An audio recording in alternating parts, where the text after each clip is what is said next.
Broiler মুরগি, আমরা তো ব্রয়লার মুরগি খাঁচায় পোষা বা এইরকম ধরনের দেখি, কিন্তু এটা দেখেন গ্রামে এখন একটু বিবর্তনের ধারা আসছে।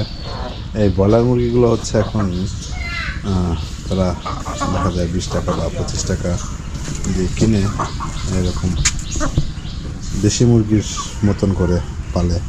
তো দেখেন এক একটা সাইজ দেখেন,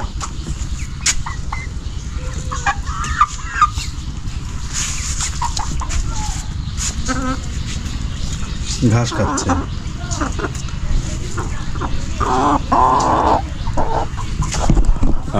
এক একটা হচ্ছে 4 থেকে 5 কেজি হবে। আর এই মুরগিগুলো কোনো ধরনের ভ্যাকসিন বা ব্রয়লার মুরগি যেভাবে পালন করে সেভাবে পালন করে না, একবারে ছাড়া থাকে, কেনার পর থেকে হচ্ছে ছাড়া থাকে। আর সাধারণ খাবার খাওয়ায়, এই যেমন দেখেন